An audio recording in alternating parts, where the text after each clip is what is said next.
नमस्कार दोस्तों, मैं हूं अंश और आपका स्वागत करता हूं अपने यूट्यूब चैनल अंश स्टडी वाला पर। आज है आपका 3 अगस्त। आज मैं आपका 3 अगस्त का करंट अफेयर क्वेश्चंस लेकर आ चुका हूं। तो चलिए बिना टाइम वेस्ट किए वीडियो की शुरुआत करते हैं। यहां पर पहला प्रश्न है, भारत की पहली हाइड्रोजन ट्रेन को प्रधानमंत्री नरेंद्र मोदी ने किस राज्य से हरी झंडी दिखाई? तो आपका सही जवाब है ऑप्शन बी, हरियाणा से यहाँ पर हरी झंडी दिखाई है। अब बढ़ते हैं यहाँ पर आगे। यहाँ पर प्रधानमंत्री नरेंद्र मोदी ने 17 जुलाई 2026 को हरियाणा के जिंद से भारत की पहली हाइड्रोजन ट्रेन को हरी झंडी दिखाई। यह ट्रेन नई हाइड्रोजन ईंधन सेल तकनीक पर आधारित है और भारतीय रेलवे के हरित एवं स्वच्छ ऊर्जा की दिशा में एक बड़ा कदम है। अब बढ़ते हैं यहाँ पर आगे। भारत की पहली हाइड्रोजन ट्रेन यहाँ पर ट्रेन को जिंद हरियाणा से हरी झंडी दिखाई गई। यह हाइड्रोजन ईंधन सेल तकनीक पर आधारित पहली भारतीय ट्रेन है। इसका उद्देश्य रेलवे में कार्बन उत्सर्जन कम करना है। भारतीय रेलवे 2030 तक नेट जीरो कार्बन एमिटर बनने का लक्ष्य रखता है। यह परियोजना उत्तर रेलवे द्वारा क्रियान्वयन की गई है। तिथि इसकी 17 जुलाई 2026। स्थान जिंद हरियाणा। तकनीक हाइड्रोजन ईंधन सेल। लक्ष्य नेट जीरो कार्बन 2030। यहाँ पर इसका याद रखें, इंडिया फर्स्ट हाइड्रोजन ट्रेन जिंद हरियाणा है। अब बढ़ते हैं आगे अगले प्रश्न पर। अगला प्रश्न है आपका यहाँ पर, भारतीय वायुसेना 20 जुलाई 2026 से किस देश में आयोजित एक्सरसाइज पिच ब्लैक 2026 में भाग ले रही है? तो आपका सही जवाब है ऑप्शन सी, आपका ऑस्ट्रेलिया यहाँ पर भाग ले रही है। अब बढ़ती हैं आगे। यहाँ पर भारतीय वायुसेना ऑस्ट्रेलिया के डार्विन स्थित royal Australian air force RAAF base में आयोजित एक्सरसाइज पिच ब्लैक 2026 में भाग ले रही है। यह अभ्यास 20 जुलाई से 7 अगस्त 2026 तक चलेगा और RAAF का प्रमुख द्विवर्षीय बहुराष्ट्रीय हवाई युद्ध अभ्यास है।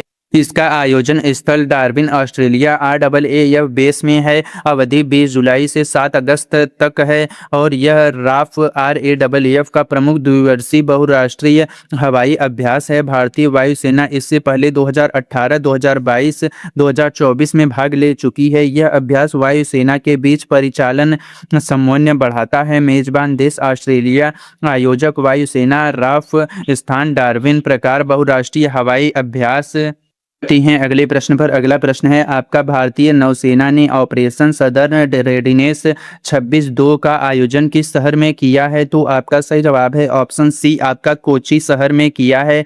अब बढ़ते हैं आगे। यहाँ पर भारतीय नौसेना 20 से 23 जुलाई 2026 तक कोची स्थिति दक्षिणी नौसेना कमान में बहुराष्ट्रीय अभ्यास ऑपरेशन सदर्न रेडिनेस 26/2 का आयोजन किया, जिसमें 40 से अधिक देशों की नौसेनाएं भाग लिया है। अब बढ़ते हैं आगे। यहाँ पर आयोजन स्थल इसका दक्षिणी नौसेना कमान कोची है। अवधि 20 से 23 जुलाई 2026 है। इसमें 40 से अधिक देशों की नौसेनाएं ने भाग लिया। उद्देश्य समुद्री सुरक्षा एवं रक्षा प्रणालियों पर सहयोग मजबूत करना है। यह अभ्यास भारत की बढ़ती समुद्री कूटनीति को दर्शाता है। आयोजक भारतीय नौसेना, स्थान कोची, भाग लेने वाला देश 40+ कमान दक्षिणी नौसेना कमान। अब बढ़ते हैं आगे। यहाँ पर अगले प्रश्न पर। प्रश्न है आपका, जापान ओपन 2026 बैडमिंटन के महिला एकल खिताब के फाइनल में PV सिंधु ने किसे हराया? तो आपका सही जवाब है यहाँ पर ऑप्शन बी, आपका आकाने यामागुची को हराया है। अब बढ़ते हैं आगे। यहाँ पर भारत की PV सिंधु ने जापान की 3 बार की विश्व चैंपियन आकाने यामागुची को सीधे सेटों में हराकर जापान ओपन 2026 का महिला एकल खिताब जीता। यह उनका पहला BWF सुपर 750 खिताब था और वे यह टूर्नामेंट जीतने वाली पहली भारतीय खिलाड़ी बनी। अब बढ़ती हैं आगे। यहाँ पर PV Sindhu Japan open 2026 champion final ने सिंधु ने यामागुची को सीधे सेटों से हराया। यह उनका पहला BWF सुपर 750 खिताब था। वे जापान ओपन जीतने वाली पहली भारतीय खिलाड़ी बनी। यह टोक्यो मेट्रोपॉलिटन जिनेजियम में खेला गया। यह लगभग 19 महीनों में उनका पहला BWF वर्ल्ड टूर्नामेंट खिताब था। विजेता PV सिंधु, उप विजेता अकाने यामागुची, स्थान टोक्यो जापान, खिताब स्तर BWF सुपर 750। अब बढ़ती हैं यहाँ पर आगे। प्रश्न पर अगला प्रश्न है आपका, लॉर्ड्स के मैदान पर ओडीआई शतक लगाने वाले पहले भारतीय बल्लेबाज कौन हैं? तो आपका सही जवाब है ऑप्शन बी, आपका रोहित शर्मा यहाँ पर भारत के पहले बल्लेबाज हैं। अब बढ़ते हैं आगे, यहाँ पर रोहित शर्मा इंग्लैंड के विरुद्ध तीसरे व निर्णायक ओडीआई में 138 रन बनाकर लॉर्ड्स के ऐतिहासिक मैदान पर शतक लगाने वाले पहले भारतीय बल्लेबाज बने। इसे पारी के साथ उन्होंने सचिन तेंदुलकर के कई रिकॉर्ड भी तोड़े। अब बढ़ते हैं आगे, यहाँ पर रोहित शर्मा लॉर्ड्स ओडीआई शतक, यहाँ पर रोहित शर्मा ने 110 गेंदों पर 138 रन की पारी खेली। यह लॉर्ड्स पर किसी भारतीय की पहली ओडीआई सेंचुरी थी। 39 वर्ष 80 दिन की आयु में वे लॉर्ड्स पर शतक लगाने वाले सबसे उम्र दराज बल्लेबाज बने। यह उनका करियर का 34वां ओडीआई शतक था। बावजूद इसके इंग्लैंड ने यह मैच 27 रन से जीतकर सीरीज 2-1 से अपने नाम की। खिलाड़ी रोहित शर्मा स्कोर 138 रन 110 गेंद, मैदान लॉर्ड्स लंदन, प्रतिद्वंदी इंग्लैंड। यहाँ पर आपका था first Indian ODI century at Lord, Rohit Sharma 138 run. अब बढ़ते हैं अगले प्रश्न पर।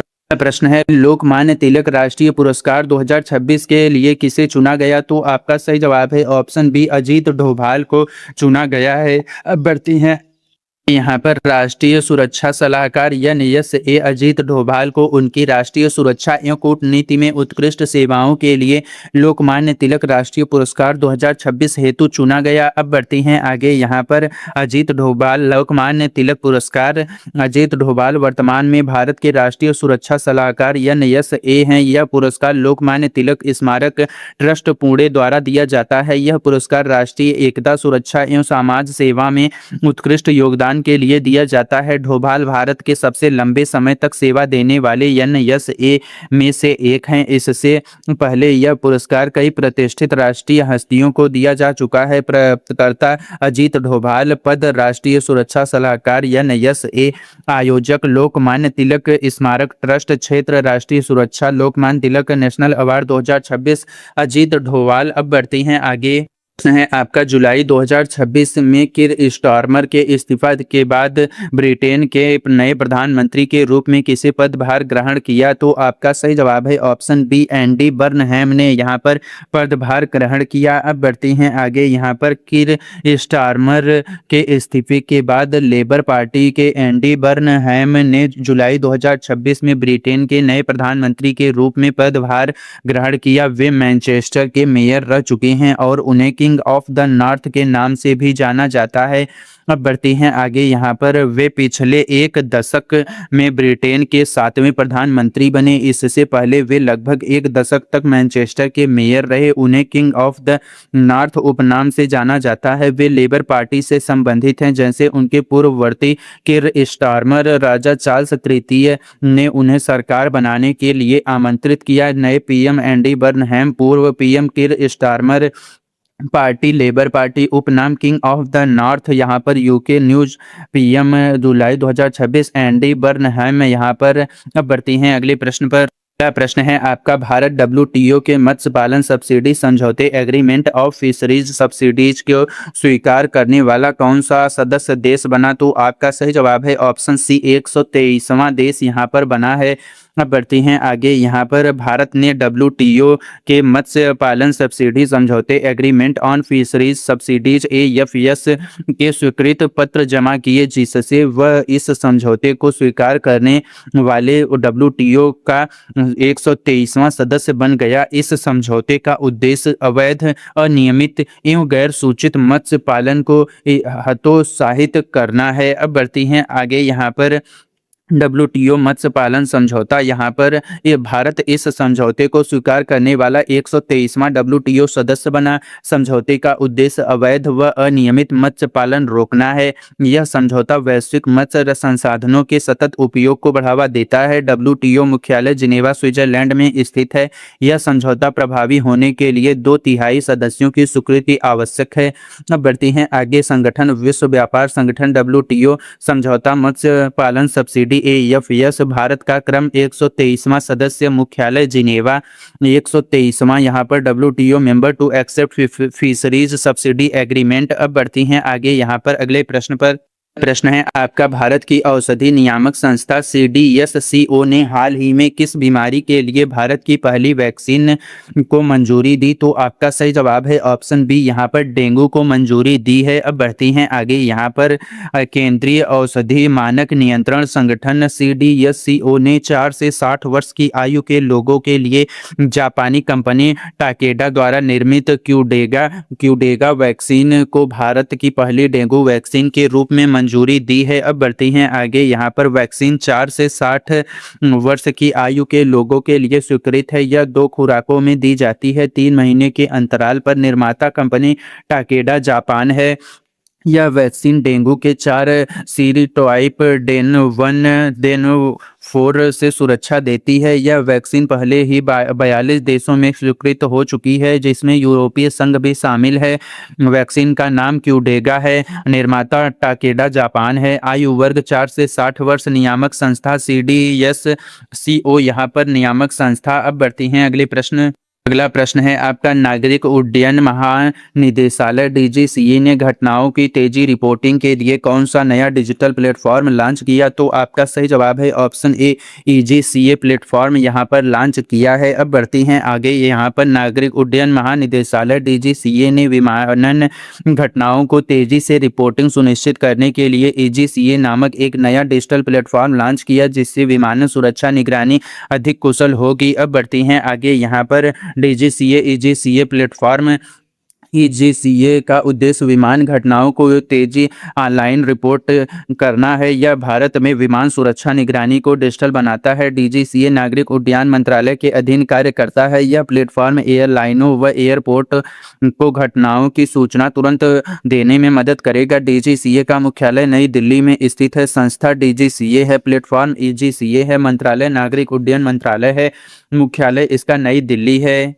हैं अगले प्रश्न पर। अगला प्रश्न है, भारत की पहली 100 MWH वेनेडियम बैटरी किस कंपनी द्वारा स्थापित की जाएगी? तो आपका सही जवाब है ऑप्शन बी, यहाँ पर आपका करेक्ट आंसर है डिलेट्रिक यहाँ पर आपकी स्थापित की जाएगी। अब बढ़ती हैं आगे, यहाँ पर डेलीट्रिक कंपनी की पहली 100 MWH क्षमता वाली वेनेडियम रेडॉक्स फ्लो बैटरी स्थापित करेगी, जो ऊर्जा भंडारण के क्षेत्र में एक महत्वपूर्ण कदम है और नवीकरणीय ऊर्जा के बेहतर उपयोग में मदद करेगी। यह भारत की पहली 100 MWH क्षमता की वेनेडियम बैटरी होगी। वेनेडियम रेडॉक्स फ्लो बैटरी लंबी अवधि के ऊर्जा भंडारण में उपयोगी है। यह परियोजना नवीकरणीय ऊर्जा भंडारण क्षमता बढ़ाएगी। यह बैटरी तकनीक पारंपरिक लिथियम आयन बैटरी से अधिक टिकाऊ मानी जाती है। यह भारत के स्वच्छ ऊर्जा भंडारण लक्ष्यों को समर्थन देगी। कंपनी डेलीट्रिक है, क्षमता 100 MWH है, तकनीक वेनेडियम रेडॉक्स फ्लो बैटरी है, क्षेत्र ऊर्जा भंडारण है।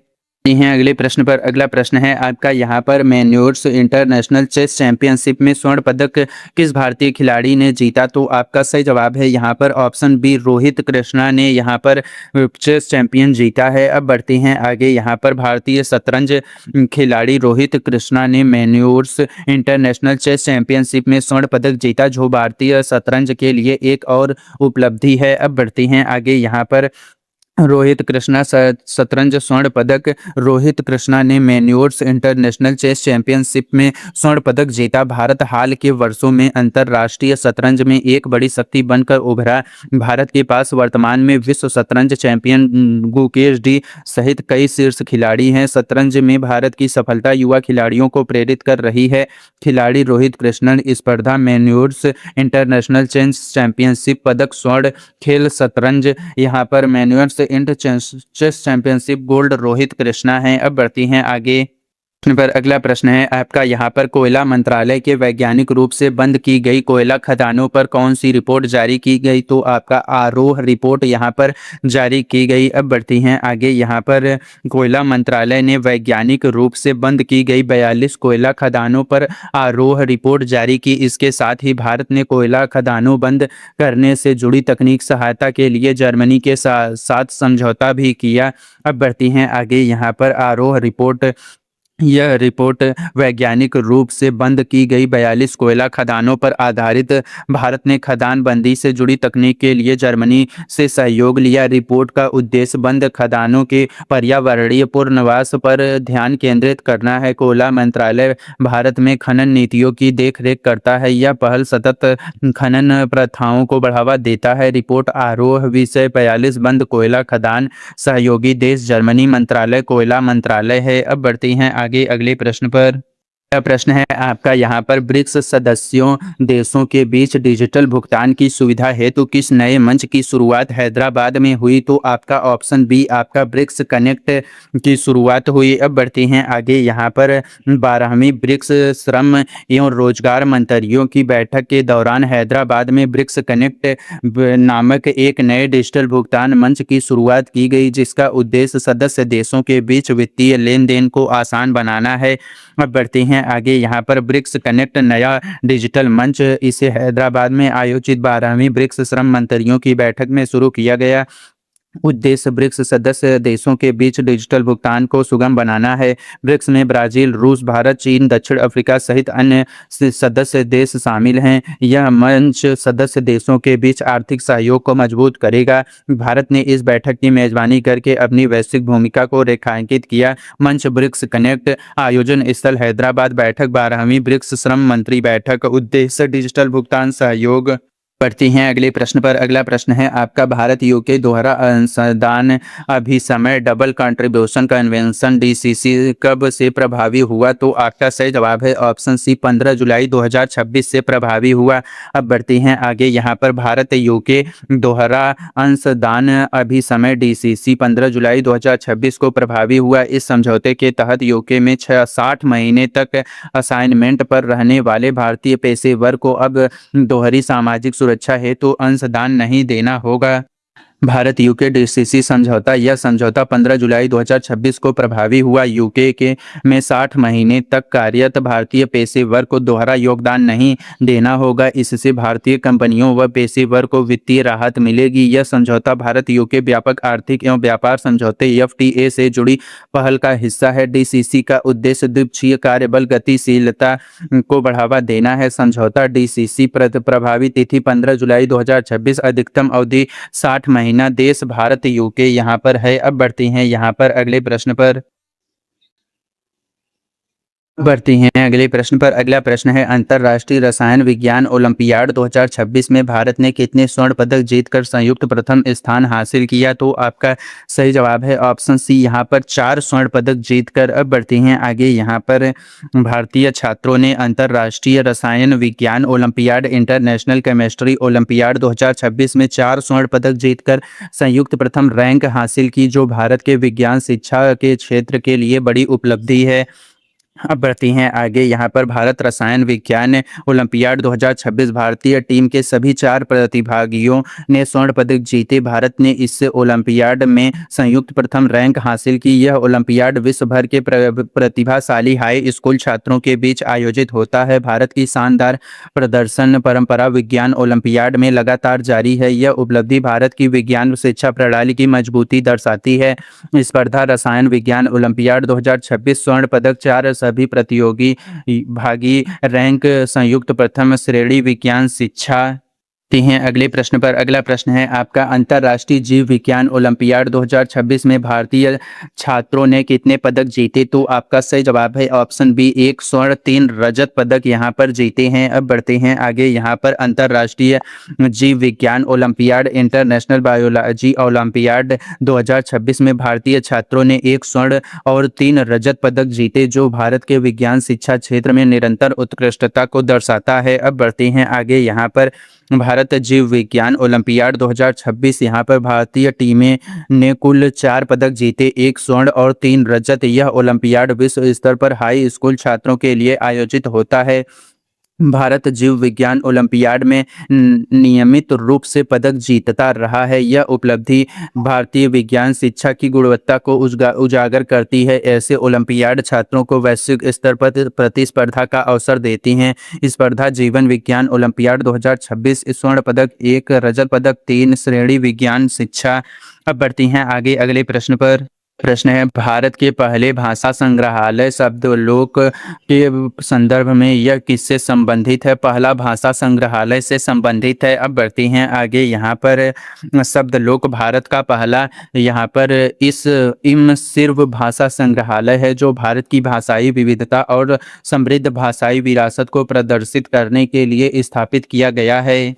शब्दलोक भारत का पहला इमर्सिव लैंग्वेज म्यूजियम है। यह भारत की भाषाई विविधता एवं समृद्ध विरासत को प्रदर्शित करता है। यह संग्रहालय आगंतुक को भारत की विभिन्न भाषाओं और लिपियों से परिचित कराता है। भारत में सैकड़ों भाषाएं व बोलियां बोली जाती हैं, जिनका यह संग्रहालय उत्सव मनाता है। यह पहल भाषाई संरक्षण एवं सांस्कृतिक जागरूकता को बढ़ावा देती है। नाम शब्दलोक श्रेणी भाषा संग्रहालय। प्रथम विषय भारतीय भाषाई विविधता। प्रकार इमर्सिव संग्रहालय। अब बढ़ते हैं आगे अगले प्रश्न पर। प्रश्न है आपका यहाँ पर, NSE ने सेबी विनियमित कौन सा नया digital gold trading platform launch किया? तो आपका सही जवाब है यहाँ पर ऑप्शन बी, इलेक्ट्रॉनिक गोल्ड रसीद EGR यहाँ पर लॉन्च किया। अब बढ़ते हैं आगे। यहाँ पर आपका नेशनल स्टॉक एक्सचेंज NSE ने सेबी द्वारा विनियमित इलेक्ट्रॉनिक गोल्ड रसीद इलेक्ट्रॉनिक गोल्ड रेसिप्ट EGR नामक एक नया digital gold trading platform launch किया, जिससे निवेशक पारदर्शी तरीके से सोने में निवेश कर सकेंगे। अब बढ़ते हैं यहाँ पर आगे। EGR सेबी द्वारा विनियमित एक डिजिटल गोल्ड ट्रेडिंग प्लेटफॉर्म है। इसका उद्देश्य सोने में निवेश को अधिक पारदर्शी और सुलभ बनाना है। यह भौतिक सोने के भंडारण जोखिम को कम करता है। यह NSE भारत का प्रमुख स्टॉक एक्सचेंज है, जिसका मुख्यालय मुंबई में है। यह प्लेटफॉर्म खुदरा एवं संस्थागत निवेशकों दोनों के लिए उपयोगी है। प्लेटफॉर्म इलेक्ट्रॉनिक गोल्ड रसीद EGR एक्सचेंज NSE नियामक सेबी मुख्यालय मुंबई है। अब बढ़ते हैं आगे यहाँ पर अगले प्रश्न पर।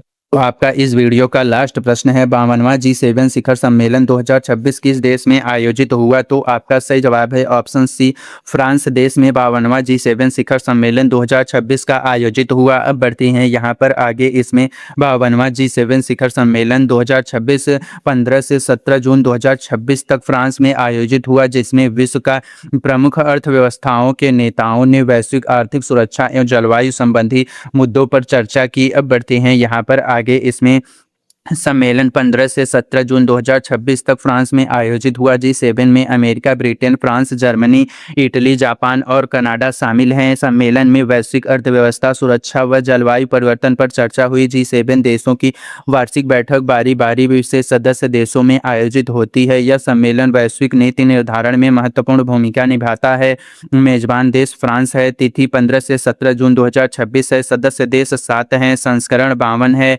52 G7 समिट 2026 फ्रांस। तो यहाँ पर मैंने आपको आपका करंट अफेयर आज का करा दिया है। वीडियो अच्छा लगा हो तो लाइक कर दीजिए, चैनल को सब्सक्राइब कर लीजिए और अपने दोस्तों के साथ शेयर करना ना भूलिए। मिलते हैं, तब तक के लिए पढ़ते रहिए, आगे बढ़ते रहिए। धन्यवाद।